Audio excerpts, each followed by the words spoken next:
Now, one industry in particular that desperately needs sort of story selling is the financial services industry because it relies on data, graphs, complexity, and quite frankly, it bores most people to death.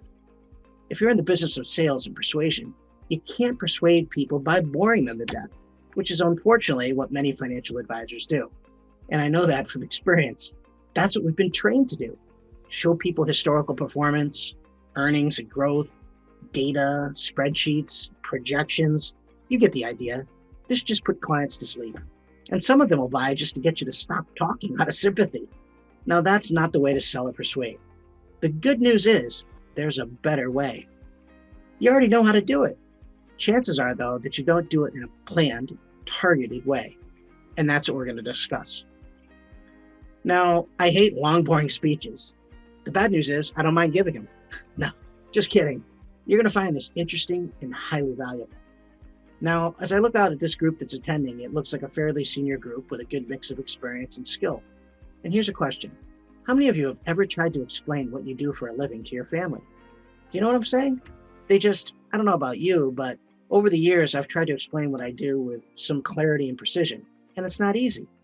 And at the most basic level, though, what you and I really are teachers and educators. And if we're lucky, good teachers because we're good communicators. Okay, well, let me share a little story about my experience because I think it's very relative to what we're going to be talking about.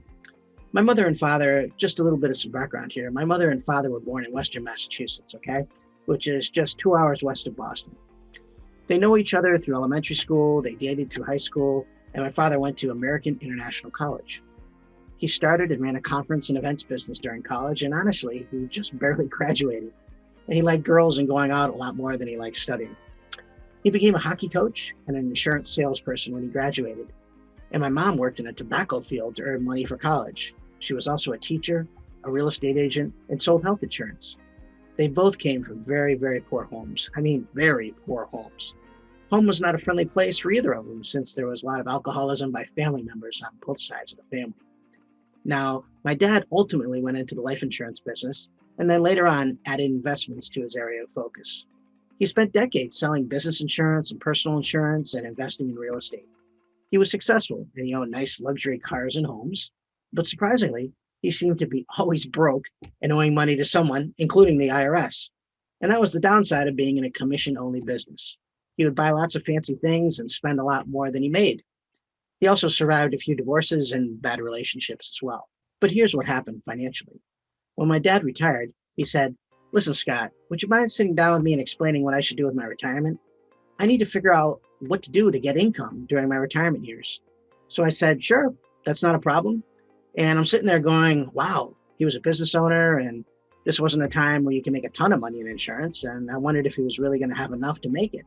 And so sure enough, we sit down at the table and he gets out his paperwork and statements to see how much is in his accounts.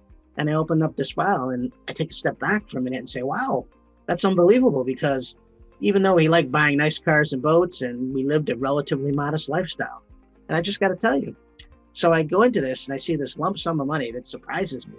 And I tell them, I need to make sure that they understand what they're doing with this money. And so I go into this big diatribe of why equities are so important in retirement to hedge against inflation and why he needs growth.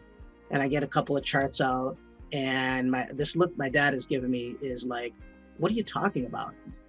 Have you ever had that look when you're talking to somebody who's just like, come on, I have really no clue and no interest in hearing what you're saying. And I don't want to hear anything else that you're saying. And then I started to think about it for a minute and regroup. And I said, hey, listen, Dad, let's stop here a minute. Why don't we take a step back and think about this?